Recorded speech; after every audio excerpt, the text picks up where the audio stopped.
Hello viewers, আসসালামু আলাইকুম। আশা করি সকলে ভালো আছেন। আপনাদের দয়ায় আমিও অনেক ভালো আছি।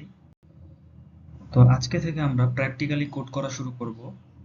তো ভিডিওটা স্কিপ না করে সম্পূর্ণ দেখুন। প্রথমেই আপনাদেরকে কিছু থিওরিটিক্যাল বিষয়গুলো সম্পর্কে ধারণা দিব, যাতে করে আপনারা প্র্যাকটিক্যালি কোডিং করার সময় প্রোগ্রামের কোন অংশ দ্বারা কি কাজ হচ্ছে সেটা খুব সহজেই বুঝতে পারেন। দেখতে পাচ্ছেন আপনাদের এইখানে একটা ছোট কোড দেয়া আছে, hash include iostream using namespace std int main function এবং কার্লি ব্রেসেস। এখান থেকেই কার্লি ব্রেসেস শুরু এবং সিআউট এর মধ্যে হ্যালো ওয়ার্ল্ড লেখা আছে এবং রিটার্ন জিরো এখানে শেষ এবং কার্লি ব্রেসেস শেষ। দেখতে পাচ্ছেন আমরা প্রথমেই একটা হেডার ফাইল যুক্ত করছি। এই হেডার ফাইলটার নাম হচ্ছে আইস্ট্রিম। আইস্ট্রিম অর্থ ইনপুট আউটপুট সিস্টেম। এটি একটা হেডার ফাইল। তো এখানে আমরা আরো যুক্ত করছি হ্যাশ ইনক্লুড। এই হ্যাশ ইনক্লুডের সাহায্যে আমরা এই হেডার ফাইলটাকে আমাদের প্রোগ্রামের সাথে যুক্ত করছি। তো আমাদের এই প্রোগ্রামের যদি কোনো হেডার ফাইল যুক্ত করতে হয়, তাহলে আমরা তার সাথে হ্যাশ ইনক্লুড ব্যবহার করব। তো আইস্ট্রিম আমরা কেন যুক্ত করলাম? দেখতে পাচ্ছেন আমরা সিআউট এর মাঝখানে আমাদের একটা কমান্ড দেয়া আছে। সিআউট কমান্ডের মাঝখানে যে ভ্যালুটা আমরা দিছি হ্যালো ওয়ার্ল্ড, তো এটাকে আমরা প্রিন্ট করা দিছি। প্রিন্ট করার জন্য দিছি এটা হচ্ছে ক্যারেক্টার টাইপের। তো ক্যারেক্টার টাইপের যেই তথ্যগুলো আছে তাদেরকে আমরা স্ট্রিং বলি। তো আপনারা মনে রাখবেন যেগুলা ক্যারেক্টার টাইপের তথ্য তাদেরকে আমরা স্ট্রিং বলি। স্ট্রিং অবশ্যই ডবল কোটেশনের মাঝখানে লিখতে হবে। আপনি যদি ডবল কোটেশনের মাঝখানে স্ট্রিং না লিখেন, তাহলে আপনি ফলাফলটা পাবেন। তো এই যে সিআউটটা এই হ্যালো ওয়ার্ল্ডকে পিন করবে, এই পিন করার সম্পূর্ণ প্রসেসটা আপনার আইওস্ট্রিমের মাঝখানে দেয়া আছে। তো আপনি যদি আইওস্ট্রিম ব্যবহার না করেন, তাহলে সিআউটের এই প্রসেসটা কমপ্লিট হবে না এবং আপনি আপনার ফলাফল পাবেন না। দেন ইউজিং নেম স্পেস ব্যবহার করবেন, ইউজিং নেম স্পেস এসটিডি। দেন আপনারা আইএনটি মেইন ফাংশন লিখবেন। তো আইএনটি মেইন ফাংশনের আইএনটি হচ্ছে একটি ইন্টিজার। আইএনটি দ্বারা বোঝানো হয় ইন্টিজার। আইএনটি হচ্ছে একটা কিওয়ার্ড। এই কিওয়ার্ড দ্বারা আপনাদেরকে ইন্টিজার বোঝানো হবে। ইন্টিজার অর্থ পূর্ণ সংখ্যা। তো এটা আপনারা কেন ব্যবহার করবেন সেটা আমরা পরবর্তীতে শিখব। এবং এখানে মেইন হচ্ছে একটা ফাংশন, যেটা ফার্স্ট ব্র্যাকেট দিয়ে শুরু হয়। তো আপনারা দেখবেন যে এখানেই ফার্স্ট ব্র্যাকেট থেকে শুরু, আপনারা সেটাই একটা ফাংশন ধরে প্রোগ্রামটা চালিয়ে যাবেন। একটি প্রোগ্রামে অনেকগুলো ফাংশন থাকতে পারে, কিন্তু মেইন ফাংশন থাকাটা বাধ্যতামূলক। আপনি চাইলে অন্যান্য ফাংশনগুলো বাদ দিয়ে দিতে পারেন, কিন্তু মেইন ফাংশন আপনি বাদ দিতে পারবেন না। এখানে ওপেনিং কার্লি ব্রেসেস দিয়ে মেইন ফাংশনটাকে শুরু বোঝাচ্ছে। তারপরে দেখতে পাচ্ছেন সিআউট। সিআউট হচ্ছে স্ট্যান্ডার্ড আউটপুট স্ট্রিং, যেটা আমরা কনসোলে আউটপুট দেওয়ার জন্য ব্যবহার করে থাকি। এবং সিআউট দিয়ে অবশ্যই দুটো লেস দেন সাইন ব্যবহার করতে হবে। এবং আপনাদেরকে আগেই বলেছি, যদি অনেকগুলো ক্যারেক্টার মানে স্ট্রিং যদি আপনি ব্যবহার করতে চান আউটপুটে, তাহলে অবশ্যই ডবল কোটেশনের মধ্যে লিখতে হবে এবং শেষে সেমিকোলন ব্যবহার করতে হবে।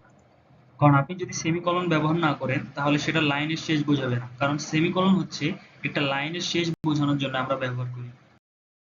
রিটার্ন জিরো হচ্ছে আরেকটি কিওয়ার্ড, যার মানে হচ্ছে প্রোগ্রামটা সাকসেসফুলি টার্মিনেট করেছে অথবা শেষ হয়েছে। এবং আপনাদেরকে বলে রাখছি যে আপনারা যদি রিটার্ন জিরো ব্যবহার করেন তাও কোনো সমস্যা নেই, আর যদি না করেন তাও কোনো সমস্যা নেই। অবশেষে ক্লোজিং কার্লি ব্রেসেস দিয়ে বোঝানো হচ্ছে ফাংশনের কার্যক্রম এখানেই শেষ। তো আপনারা দেখছেন যে ওপেনিং কার্লি ব্রেসেস থেকে এই ক্লোজিং কার্লি ব্রেসেস পর্যন্ত আমরা ভিতরে যত কাজ করব ততটাই হচ্ছে মেইন ফাংশনের ভিতরে, এবং ওপেনিং থেকে শুরু, ক্লোজিং থেকে শেষ। তো এতটুকুই ছিল থিওরিটিক্যাল যা যা বলার। এখন আপনাদেরকে সরাসরি কোড ব্লকসে নিয়ে যাব এবং কোড করে দেখাবো। সাথেই থাকুন আপনারা। প্রথমে আপনারা আপনাদের পিসিতে যাবেন। পিসিতে যায় আপনারা একটা নিউ ফোল্ডার ক্রিয়েট করবেন সি প্লাস প্লাস নামে। আমি একটা নিউ ফোল্ডার ক্রিয়েট করে নিচ্ছি, C plus plus, C plus plus. Then আপনারা এটা সেভ করবেন। সেভ করার পর আপনারা কোড ব্লকসে চলে যাবেন। কোড ব্লকসে চলে যাবেন। আপনার কোড ব্লকসটা ওপেন করার পর এখান থেকে ফাইলে যাবেন, নিউ এমটি ফাইলে যাবেন। এমটি ফাইল থেকে আপনারা সেভ অ্যাজে যাবেন, ফাইল সেভ ফাইল অ্যাজ, এখানে যাবেন এবং ফাইলটাকে সেভ করবেন, আমরা যে নিউ ফোল্ডারটা ক্রিয়েট করছি ওইখানে আপনি ফাইলটাকে সেভ করবেন। তো আপনি যেখানে ফোল্ডারটা ক্রিয়েট করছেন ওইখানে চলে যাবেন, যাওয়ার পর ওইখানে আপনি ফাইলটা সেভ করে রাখবেন। এটা আপনার সুবিধার জন্য, আপনি যে কোনো জায়গায় সেভ করতে পারেন, আপনি যাতে পরে খুব তাড়াতাড়ি কোডটা খুঁজে পান সেই ক্ষেত্রে। আর সি প্লাস প্লাসের ক্ষেত্রে অবশ্যই আপনি যে নামে ফাইল সেভ করবেন তারপর ডট সিপিপি ইউজ করতে হবে। আমরা বেসিক জিনিসটা লিখে নিই এখান থেকে, hash include iostream using namespace STD, using namespace STD, এবং তারপরে আমরা মেইন ফাংশনটা তৈরি করব, আইএনটি মেইন ফাংশন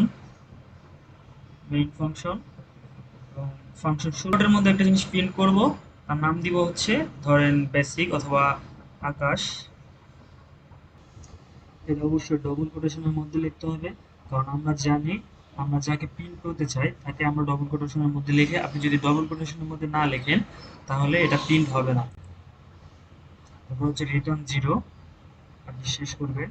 এখন আমরা কোডটাকে রান করব, কোডটাকে রান করব, রান হচ্ছে নাকি দেখবো। হ্যাঁ, পারফেক্টলি রান করেছে, দেখুন এখানে আকাশ শো করেছে। এবং আপনি চাইলে যে বাকি লেখাগুলো আছে আপনি যদি চান এগুলো রিমুভ করে দিতে, তাহলে আপনারা এই রিটার্নের জায়গায় গেট সিরিজ ব্যবহার করবেন। আপনি যদি গেট সিরিজ ব্যবহার করেন এবং তারপরে অবশ্যই ফার্স্ট ব্র্যাকেট দিবেন এবং হেডার ফাইল হিসেবে hash include conio dot H ব্যবহার করবেন, কোনিও ডট এইচ। এখন আমরা কোডটাকে রান করি, পারফেক্টলি রান করছে দেখুন, এবং বাকি যে লেখাগুলো ছিল সেগুলো চলে গেছে।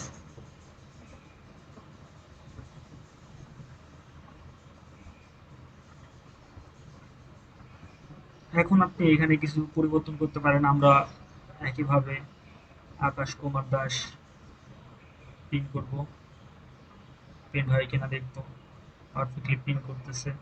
এবং তারপর আমরা আরেকটা লাইন করি সি আউট, এবং আপনি এখানে লিখতে পারেন হ্যালো ওয়ার্ল্ড, হ্যালো ওয়ার্ল্ড, এবং আপনি এটাকে প্রিন্ট করতে পারেন। আপনারা দেখছেন যে হ্যালো ওয়ার্ল্ড আর আকাশ কুমার এই দুইটা একই লাইনে প্রিন্ট হয়ে গেছে। তো আপনি এখানে লাইন শেষ করার জন্য ইন্ড লাইন ব্যবহার করতে পারেন। ইন্ড লাইনকে ইএনডিএল দ্বারা প্রকাশ করা হয়, দেখুন এখানে দুই লাইন আসছে।